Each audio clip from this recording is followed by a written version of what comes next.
Centralia Coach's Corner, a service of Blue Valley Technologies, Wanklin Oil, and First Heritage Bank.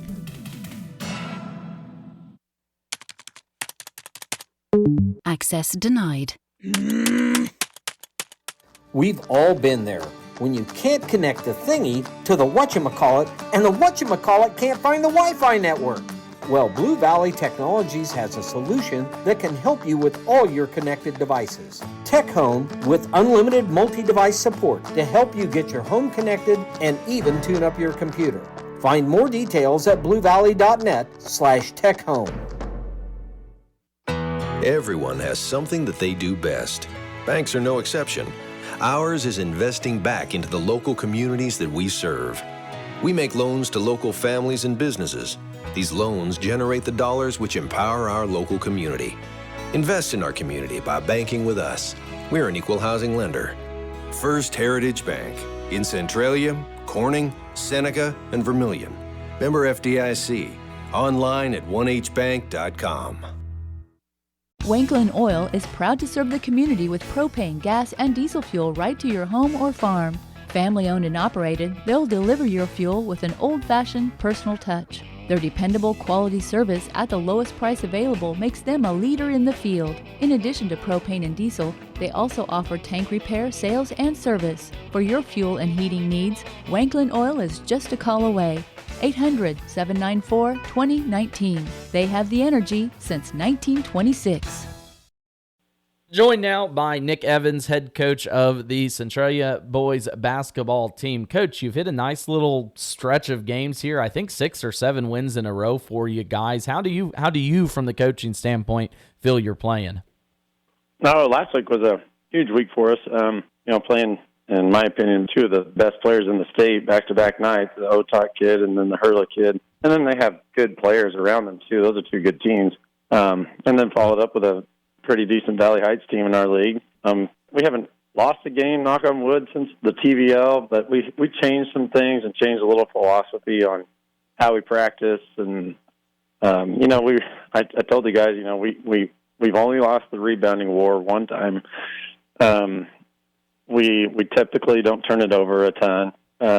We usually take more shots than the other team, and I said the 4 losses that we've had, we lose on free throw percentage and shooting percentage. And so we've kind of, defense is not, we play good defense. We rebound really good. We've kind of just focused on every shooting drill I've ever done in my life and every free throw drill I've ever done in my life, and that's kind of how we practice.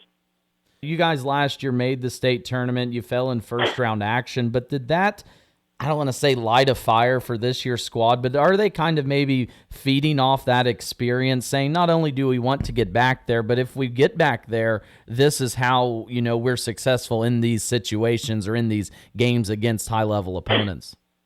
I think it helped because, you got a little taste of how fun it is and the experience, and then you went through this week and went, we're pretty darn good. We could do something here. And we knew that all along. I wouldn't say that was the end-all, be-all. I think these guys are competitive, and they have goals that they want to reach, and that is one of them.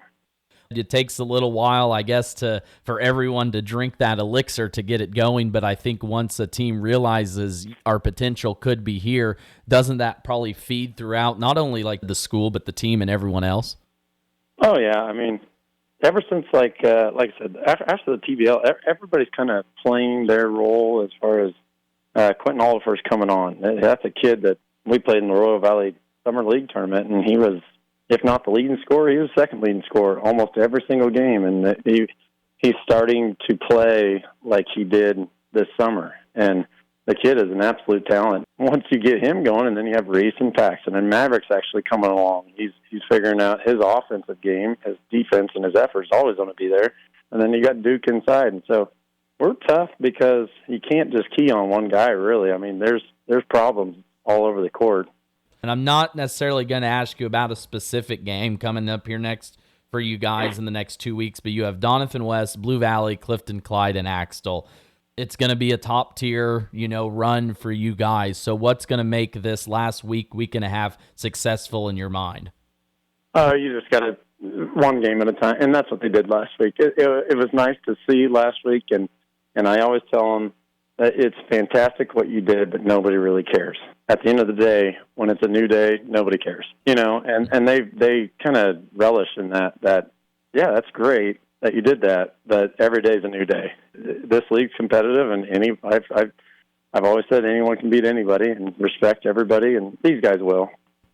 It's those experiences that you hope to make you successful as the season goes on. And Nick, that's all I've got for you today, and I hope, like you said, you are successful as the season wears on. This will be the last time we chat for the year, so I wish you luck as you get on into sub-state and hopefully a state role, and I thank you for all the time that we've spent chatting basketball this year, too, as well. All right, thanks, Max. I appreciate it.